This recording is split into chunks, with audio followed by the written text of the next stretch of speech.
안녕하세요. 3월 10일 매일 성경 함께 나누도록 하겠습니다. 첫 번째 문단, 하나님께서 부모를 떠나서 짝지워서 한 몸이 되게 한 부부 관계에서 남편이 아내를 버리는 것이 옳지 않다고 하였다. 두 번째, 아내를 버리고 다른 사람에게 장가가는 자는 가늠한 것이라고 예수님께서 말씀하셨다. 이 관원관계라는 것은 부부 관계를 떠난 것인데, 유지를 하는 것인데, 여전히 이혼을 해도 그것이 법적인 관계로 유지된다는 거죠. 하늘나라에 하나님 앞에서 그렇다고 말씀합니다. 그 세 번째, 예수님께서 이혼하지 못한다면 장가 들지 않는 것이 좋을 것 같다는 제자들의 말에 대해서 천국을 위하여 스스로 고자된 자도 있고 어머니 태로부터 고자된 자가 있다고 말씀하셨다.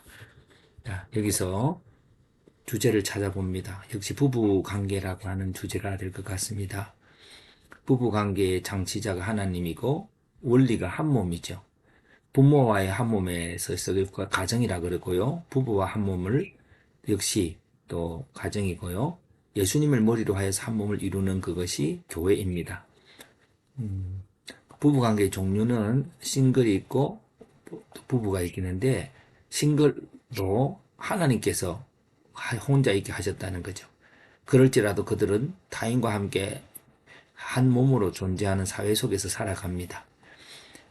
어머니 태로부터 혼자 있도록 된 자도 있다고 말씀하셨고요. 부부관계 기간은 영원한 관계입니다. 부부관계 위반은 간음인데, 간음이라는 것은 남편과 아내 외에도 한 몸 되어져 있는 그런 관계들이겠지요. 그래서 이혼 정서를 주는데 사상법적으로는 합당하지만 하나님의 법에는 부당합니다. 이혼 정서라고 하는 것은 모세의 법에 의해서 또 그들은 세상 사람들의 악한 동기로 인하여 하나님께서 세상 사람들이 악을 행하고 더불어 살아가기 힘든 그런 것들에요 잠시 이혼하게 하지만 그것은 정당한 것이 아니라고 하는 말들을 합니다. 하나님의 세우신 법에는 부당하다라고 하는 것들이 지금 부부관계에 있어서 핵심이라고 봅니다.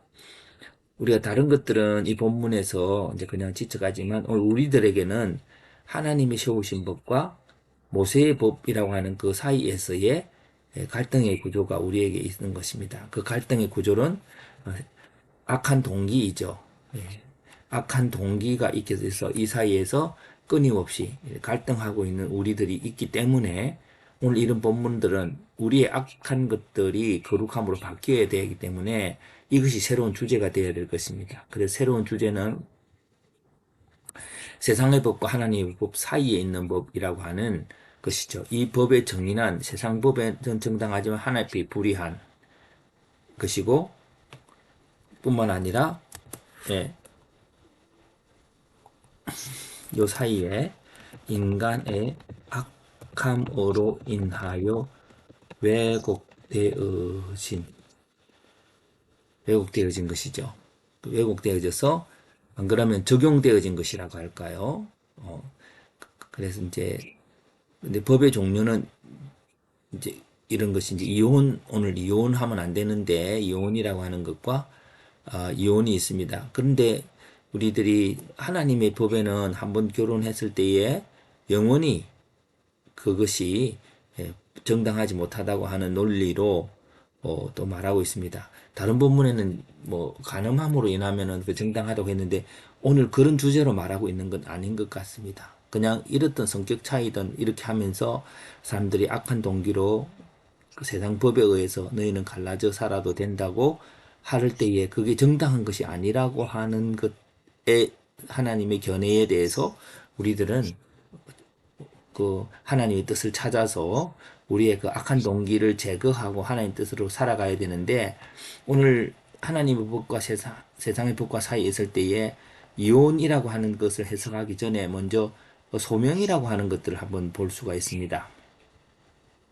자, 근데 소명이라고 할 수 있는 그 부분들은 이제 선교사로 가느냐, 장로로 사느냐 이렇게 할 때에 뭐 하나님의 장로가 되어서 잘 봉사하겠습니다 할 때 하나님이 선교사로 부른다면 장로로 살아간다는 그것들이 하나님의 소명에 어긋나는 거죠. 예, 그런 것들을 지금 이혼이라고 하는 주제와 같은 주제로 다루어 볼 때에 좀 더 쉽게 이혼을 이해할 수 있을 것 같습니다. 그래서 이런 구약에 슬픈 죽음이 있습니다. 사역이 끝나기까지 먹지 말라고 하는 명령을 어기게 되는 선지자가 있는데 그 이유는 이 선지자의 사역이 귀한 걸 알고 식사를 대접을 합니다.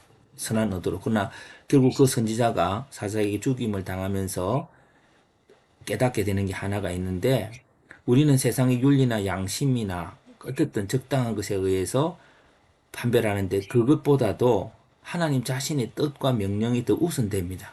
그렇게 되어져야 되면은 어, 이런 논리로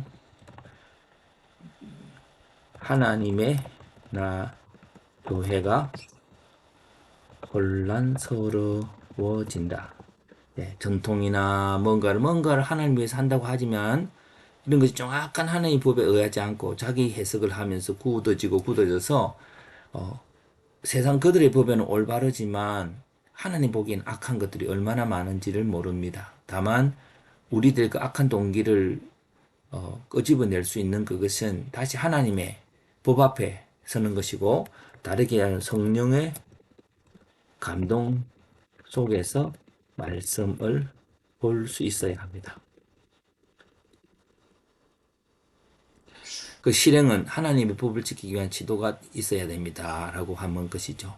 그렇다면 오늘 세상의 법과 하나님의 법 사이에 있는 인간의 악한 동기로 살아가고 있는 것들을 분간해내려면은 또 다른 주제가 되겠죠. 그 주제는 저는 이 소명이라고 하는 주제로 다시 한번 주제를 맞춰 볼 때에 우리가 다시 있는 나 자신에게로 돌아갈 수 있을 거라고 생각합니다.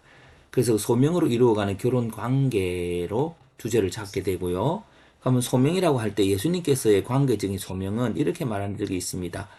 아버지께서 내게 주신 자 중에 하나도 잃지 아니하였삼나이다 하신 말씀을 응하게 하려 하신다 라고 하셨는데요. 이거는 예수님의 십자가 것들을 하고 있는 것이죠.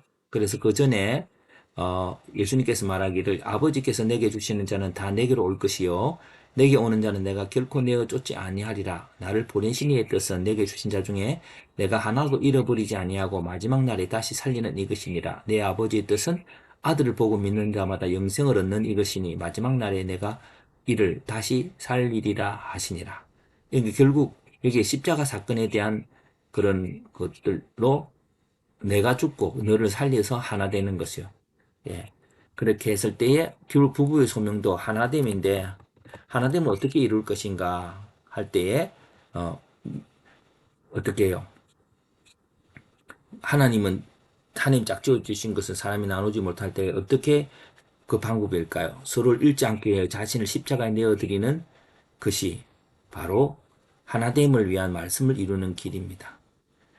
그렇다면 내가 죽었는데, 내가 사라졌는데, 내가 예수님처럼 당신 속에 용해되어서 들어가 있는데 어떻게 분리가 되겠습니까? 그래서 오늘도 부부관계의 소명으로 이루어진 이렇게 하나됨을 위해서 어떻게 돼요? 그것이 소명의 관계로 이루어져야 된다. 그래서 이 두 개를 저는 연결을 할 수 있어야 된다고 생각합니다. 예. 자, 그래서 하나됨을 위해서는 우리의 것을 소명이라고 하는 하나님 뜻 안에서 결혼 관계를 볼 때에 하나 되어 갈 수 있고 또 하나 되어져 갈 수 있는 말씀을 이룰 수 있다는 것이죠. 그런데 그러지 못하니까 죽기는 싫고 그러니까 적당히 세상의 법에 의존해서 선에서 나는 세상 법에 틀리지 않고 적당히 살아가고 있다고 하는 것 속에서 양심을 이렇게 이렇게 숨기고 있지만은 성령님은 우리에게 십자가의 길로 인도하고 있을 줄로 믿습니다.